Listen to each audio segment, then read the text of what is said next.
कहने का मतलब यह है किसी भी जंग में हिंदुस्तान की फौज के पास इतनी ताकत नहीं रही कि वो पाकिस्तान की फौज को पूरी तरह जो है हरा दे। वो नहीं रही इतनी ताकत, अगर होती तो वो मिलिट्री लाइन हट जाती। तो पाकिस्तान के खिलाफ 2016 में हमें बताया गया हिंदुस्तान की आर्मी ने सर्जिकल स्ट्राइक कर दी है लाइन ऑफ कंट्रोल के उधर जाकर। ये हमें बताया जो हमारे उस समय director general military operation lieutenant general Ranbir Singh थे, उन्होंने हिंदुस्तान की प्रेस को बताया। पर उससे पहले पाकिस्तान को यह बता दिया कि अब जो हमने किया है इसके अलावा हम कुछ करने वाले नहीं है। तो हमने पाकिस्तान को पहले यह इत्तला कर दी कि लड़ाई करने की विल टू फाइट नहीं है। अगले दिन सुबह पाकिस्तान एयरफोर्स ने भी अटैक किया, उन्होंने खुलेआम दिन में किया और सैनिक ठिकानों पर किया हिंदुस्तान में। जो हिंदुस्तान की एयरफोर्स ने कबूला कि जो पाकिस्तान एयरफोर्स ने किया है वो जंग का ऐलान है, एक्ट ऑफ वॉर, पर हमने कुछ नहीं किया। ये बात फिर पाकिस्तान ने नोट करी, चीन ने नोट करी कि लड़ाई का जज्बा नहीं दिखा दूसरी बार भी। आप बार बार करते रहिए कि आपने सर्जिकल स्ट्राइक करी, बालाकोट करी, तो इससे डिटरेंस जो है वो दुश्मन जो है वो डिटर होता जा रहा है। अरे बाबा ऐसे नहीं होता है, हर बार जो चीज है वो बड़ी है, कम नहीं हुई है, ये आप देखिएगा। और हर बार क्या हुआ है, जो आपकी एयरफोर्स आपने 2 बार इस्तेमाल करी, एयरफोर्स की जो खामियां है, ऑपरेशनल खामियां, वो पाकिस्तान एयरफोर्स को भी समझ में आ गई और प्लाफ को भी, पीएल एयरफोर्स को भी समझ में आ गई। तो आपका नुकसान हुआ है, फायदा नहीं हुआ है, कोई क्यूमुलेटिव डिटरेंस नहीं हुआ है। पहली बार क्या हुआ था, दुनिया ने देखा, आपकी लड़ाई देखा दुनिया ने, आपने देखा पाकिस्तान के साथ नहीं हुई। पाकिस्तान के साथ चीन खड़ा था। चीन बार बार बोल चुका है कि हम पाकिस्तान की अखंडता को नहीं टूटने देंगे। तो ये आपकी बात कहना कि वो इतिहास और भूगोल भूल जाए, ऐसा कुछ नहीं होने वाला। चीन बहुत बड़ी ताकत है। अब मैं इसमें और ज्यादा नहीं जाऊंगा, इतना ही कहना काफी है कि अगर चीन बार बार बोल रहा है तो पाकिस्तान और चीन की जब एक साथ खड़े होंगे तो हम कुछ खास नहीं कर पाएंगे।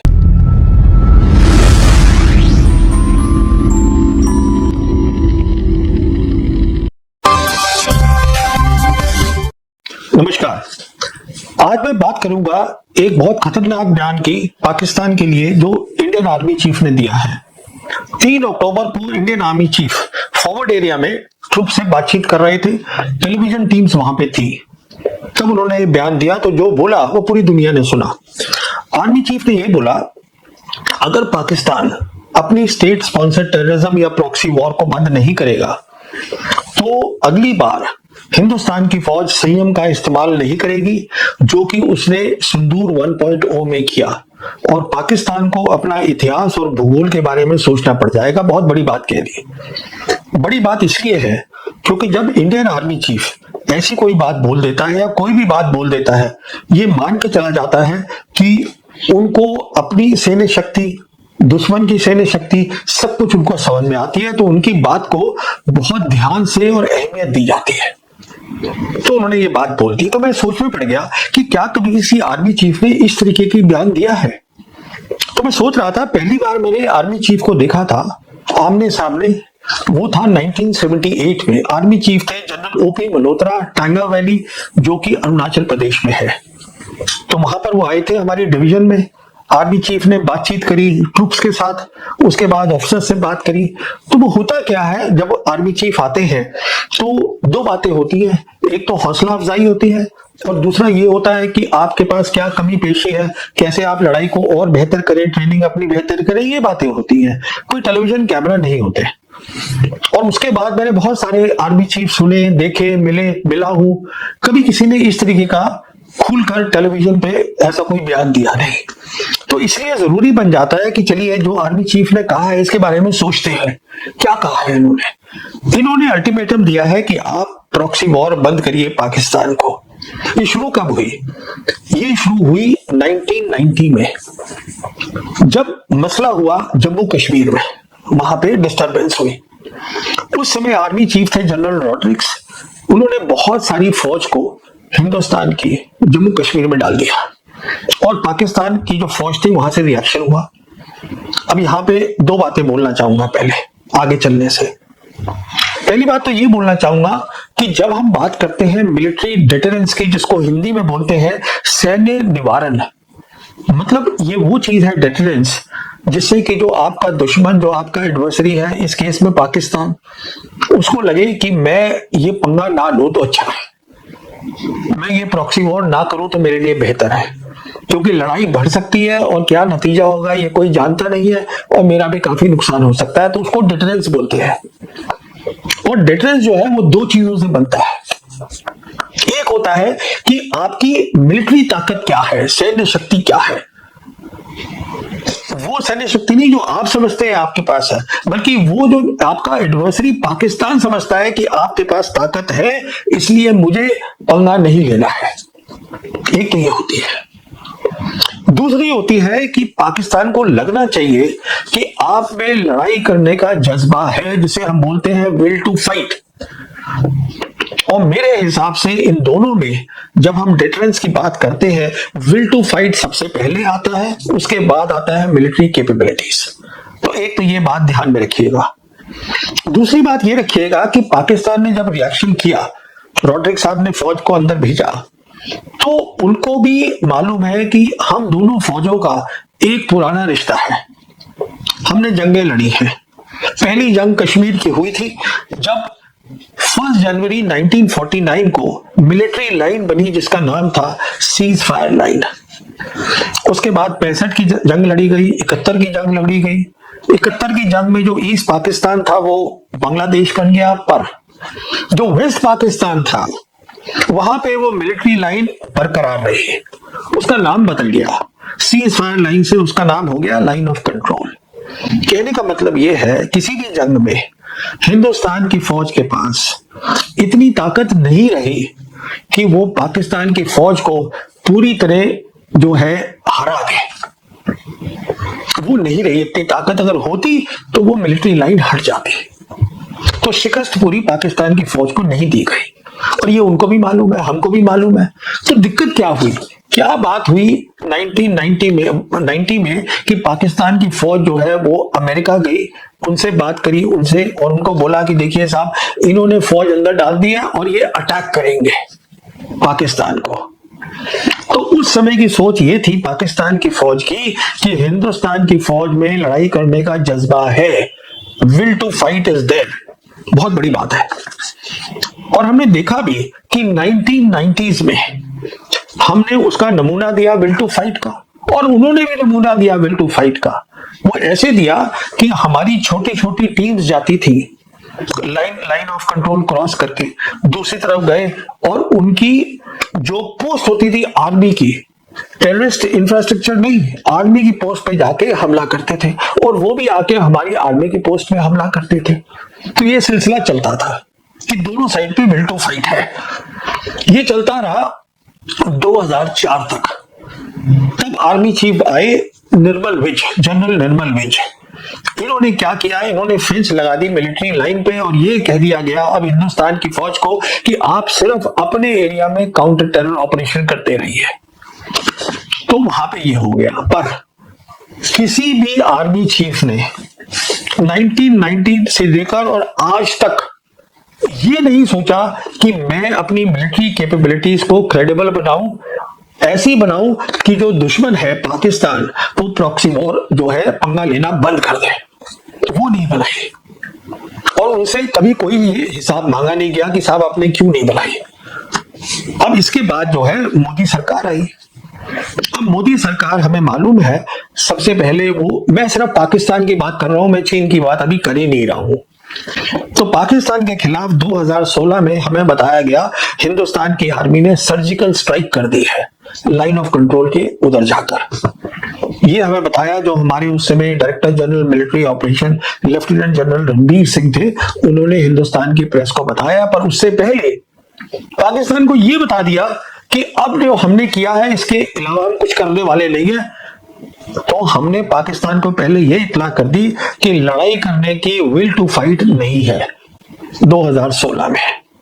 ये पहली बार बताया गया पाकिस्तान को।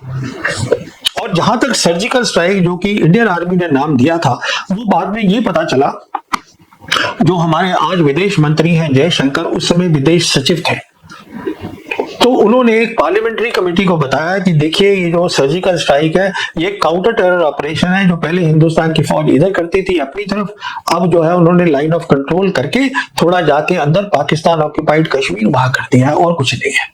नाम दे दिया सर्जिकल स्ट्राइक, जो एक बहुत बड़ी बात है। तो ये सारी चीजें पाकिस्तान ने देखी, समझी, और चीन ने भी समझी। उसके बाद बालाकोट हुआ 2019 के अंदर। अब सवाल ये था कि 1971 के युद्ध के बाद, लड़ाई के बाद एयर पावर का इस्तेमाल नहीं हुआ था, तो तो पाकिस्तान की साइड तैयार नहीं थी कि अचानक रात को जो इंडियन एयरफोर्स है वो बालाकोट पे स्ट्राइक कर देगी। कहा? किसी सैन्य ठिकाने पे नहीं, सैनिक ठिकाने पे नहीं, जो टेररिस्ट के जो उनका इंफ्रास्ट्रक्चर है, जो मदरसा थे बालाकोट में जहां पे, वहां पे अटैक हुआ। अगले दिन सुबह पाकिस्तान एयरफोर्स ने भी अटैक किया। उन्होंने खुलेआम दिन में किया और सैनिक ठिकानों पे किया हिंदुस्तान में। जो हिंदुस्तान की एयरफोर्स ने कबूला कि जो पाकिस्तान एयरफोर्स ने किया है वो जंग का ऐलान है, एक्ट ऑफ वॉर, पर हमने कुछ नहीं किया। ये बात फिर पाकिस्तान ने नोट करी, चीन ने नोट करी कि लड़ाई का जज्बा नहीं दिखा दूसरी बार में। अब आइए सिंदूर पर। सिंदूर जब हुआ तो उसमें भी जो अटैक किया, टोटल जो बताया गया कि 9 टेररिस्ट इंफ्रास्ट्रक्चर पे अटैक हुआ, टेररिस्ट फिर से, जिसमें 2 के ऊपर एयरफोर्स यूज हुई और 7 के ऊपर इंडियन आर्मी यूज हुई। और आधे घंटे के अंदर अंदर ये करने के बाद हमने पाकिस्तान के डीजीएमओ को ये बता दिया कि हम लड़ाई आगे नहीं करना चाहते। द विल टू फाइट हमने फिर वहां बता दी। उन्होंने कहा जैसे बालाकोट में था कि नहीं ये तो आपने किया है, हमें भी जवाब करना है, तो उन्होंने जवाब दिया। उसके बाद देखिए क्या हुआ। 8 तारीख को अगले दिन एक खबर आई, हमारी जो अपनी एम्बेसी है उन्होंने प्रेस रिलीज दी वॉशिंगटन में कि जो हमारे एनएसए हैं डोवल साहब, उनकी बात मार्को रूबियो से हुई है, उनका काउंटर पार्ट जो है अमेरिका के अंदर, और डोवल साहब ने मार्को रूबियो को पूरा यहाँ का ब्यौरा दिया कि यहाँ क्या हो रहा है। देने की जरूरत क्या थी, कर दिया। अच्छा, उसके बाद अमेरिकन जो थे वो बातचीत करने लगे हिंदुस्तान पाकिस्तान दोनों के साथ कि साहब आप ये रफा दफा करिए, बंद करिए। फिर पता चला कि 10 मई को प्रेसिडेंट ट्रंप का सबसे पहले सोशल मीडिया पर मैसेज आया कि दोनों साइड तैयार हो गए हैं सीज फायर के लिए, परमानेंट सीज फायर के लिए हमारे हस्तक्षेप से। उसने ये बोला कि मैंने करवाया है ये। और उसके फौरन बाद मार्को रूबियो का मैसेज आया सोशल मीडिया पे कि दोनों साइड तैयार हो गए हैं सीज फायर के लिए, और दोनों साइड ये भी तैयार हो गए हैं कि हम किसी न्यूट्रल जगह पे बैठकर कहीं पर कंट्री में जहां भी हम बातचीत करके अपने मसलों को बातचीत करेंगे। उसके बाद फिर हमें पता चला पाकिस्तान की साइड से कि सीज फायर के लिए वो तैयार है। और सबसे आखिर में इंडियन साइड ने ये कहा कि पाकिस्तान के जो डीजीएमओ है उन्होंने दरख्वास्त करी, उन्होंने रिक्वेस्ट करी इंडियन साइड को कि हम सीज फायर चाहते हैं, तो हमने फिर ऐलान किया। सवाल ये उठता है कि अगर ये वाकई उनके डीजीएमओ ने किया है, जो किया होगा, तो प्रेसिडेंट ट्रंप को कैसे पता चल गया कि ये सीज फायर होने वाला है? पर चलिए वो बात नहीं है। बात यह है कि एक बार फिर से ये बताया गया टेररिस्ट इंफ्रास्ट्रक्चर पे अटैक हुआ, हर बार वही हो रहा है, सैन्य शक्ति पे नहीं, पाकिस्तान की। और साथ में जो सबसे मैंने बताया इंपॉर्टेंट बात, विल टू फाइट, वो नहीं आ रही, दिखाई जा रही है। अब इसको भी एक्सप्लेन कर रहे हैं ये लेफ्टिनेंट जनरल राजेश पंत हैं, जिन्होंने कई साल नौकरी करी है प्राइम मिनिस्टर के दफ्तर में। वो इसको बोल रहे हैं ये क्यूमुलेटिव डिटरेंस है। इसका मतलब यह है कि आप बार बार करते रहिए कि आपने सर्जिकल स्ट्राइक करी, बालाकोट करी, तो इससे डिटरेंस जो है वो दुश्मन जो है वो डिटर होता जा रहा है। अरे बाबा ऐसे नहीं होता है, हर बार जो चीज है वो बड़ी है, कम नहीं हुई है, ये आप देखिएगा। और हर बार क्या हुआ है, जो आपकी एयरफोर्स आपने 2 बार इस्तेमाल करी, एयरफोर्स की जो खामियां हैं, ऑपरेशनल खामियां, वो पाकिस्तान एयरफोर्स को भी समझ में आ गई और प्लाफ को भी, पीएलए एयरफोर्स को भी समझ में आ गई, तो आपका नुकसान हुआ है, फायदा नहीं हुआ है, कोई क्यूमुलेटिव डिटरेंस नहीं हुआ है। अगली बात देखिए, अब आर्मी चीफ ने कहा कि हम संयम का इस्तेमाल नहीं करेंगे अगली बार पाकिस्तान के खिलाफ। पहली बार क्या हुआ था, दुनिया ने देखा, आपकी लड़ाई देखा दुनिया ने, आपने देखा पाकिस्तान के साथ नहीं हुई, पाकिस्तान के साथ चीन खड़ा था। चीन बार बार बोल चुका है कि हम पाकिस्तान की अखंडता को नहीं टूटने देंगे, तो ये आपकी बात कहना कि वो इतिहास और भूगोल भूल जाए, ऐसा कुछ नहीं होने वाला। चीन बहुत बड़ी ताकत है। अब मैं इसमें और ज्यादा नहीं जाऊंगा, इतना ही कहना काफी है कि अगर चीन बार बार बोल रहा है तो पाकिस्तान और चीन की जब एक साथ खड़े होंगे तो हम कुछ खास नहीं कर पाएंगे, और ये असलियत है। अगली बात देखिए, अगर देखा जाए तो लड़ाई हिंदुस्तान पाकिस्तान की जो पूरी जिसे हम वॉर बोलते हैं वो सन 71 में ही हुई थी। कारगिल कोई लड़ाई नहीं थी, वो कॉन्फ्लिक्ट था, पर वो अलग कहानी है, मैं उसमें नहीं जा रहा। तो जो 71 की लड़ाई हुई थी जिसमें हमने रिजल्ट दिखाया हिंदुस्तान ने। उस लड़ाई में प्रधानमंत्री ने आर्मी चीफ जनरल मानेकशॉ को बोला कि ये मसला है, इसको आप मिलिट्री तरीके से हल करिएगा। उन्होंने कहा मैडम मुझे 6 महीने दे दीजिए तैयारी के लिए। प्राइम मिनिस्टर इंदिरा गांधी ने कहा ठीक है आप 6 महीने ले लीजिए। प्राइम मिनिस्टर इंदिरा गांधी ने ये नहीं पूछा उनसे कि जो है आपका जो ऑपरेशनल प्लान है उसका नाम क्या है। प्राइम मिनिस्टर इंदिरा गांधी ने ये नहीं कहा कि मैं रखूंगी उसका नाम जो आपका ऑपरेशनल प्लान है। उनको एक पॉलिटिकल ऑब्जेक्टिव दे दिया गया, उससे उन्होंने अपने मिलिट्री एम्स बनाए और उन्होंने उसको जो है मुकम्मल किया। इस तरीके से लड़ाई होती है और उस लड़ाई में भी होल ऑफ नेशन इन्वॉल्व था, ये आर्मी नहीं इन्वॉल्व थी। अब देखिए हमारे यहाँ क्या हुआ, ये जो हमारे आर्मी चीफ हैं जो उन्होंने बात करी फॉरवर्ड एरिया में 3 अक्टूबर को, वहां ये भी बताया कि ये जो प्लान था इस ऑपरेशन सिंदूर जो ट्राई सर्विस प्लान था, इसका नाम जो है वो प्रधानमंत्री ने खुद दिया है। अगर प्रधानमंत्री नाम दे रहे हैं ऑपरेशनल प्लान का, ऑपरेशन का जो है उसका नाम दे रहे हैं, प्लान का नहीं ऑपरेशन को नाम दे रहे हैं, इसका मतलब उनकी ऑपरेशन में इन्वॉल्वमेंट भी है। बहुत सीधी सी बात है और वो हमने देखा था बालाकोट में भी थी। प्रधानमंत्री ने खुद बताया कि अगर क्लाउड्स हो तो उससे फायदा होता है, तो इन्वॉल्वमेंट है। तो कहने का मतलब ये है कि अगर प्राइम मिनिस्टर की इन्वॉल्वमेंट है इसमें, तो फिर आर्मी चीफ जो है वो क्या बोलते हैं उसकी कोई खास अहमियत है नहीं।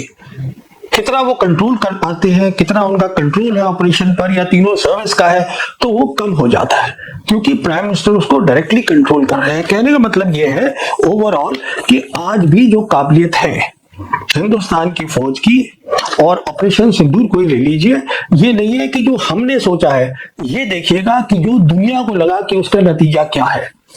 तो दुनिया को एक अलग चीज दिखी है ऑपरेशन सिंदूर में। और जैसे मैंने बताया चीन खड़ा है पाकिस्तान के साथ, उसको शिकस्त देना जो है बहुत मुश्किल है। दूसरी बात यह है कि हमें जब तक हम विल टू फाइट नहीं दिखाएंगे, जज्बा कि हम लड़ेंगे, तो वो दूसरी साइड जो है वो प्रॉक्सी वॉर खत्म नहीं करेगी। और तीसरी बात जो सबसे बड़ी बात है, मैं इस नतीजे में पहुंचा जब मैंने पूरी बात को सोचा कि जो आर्मी चीफ्स पहले जो अहमियत दी जाती थी उनकी बात की, अब शायद इतनी उनकी बात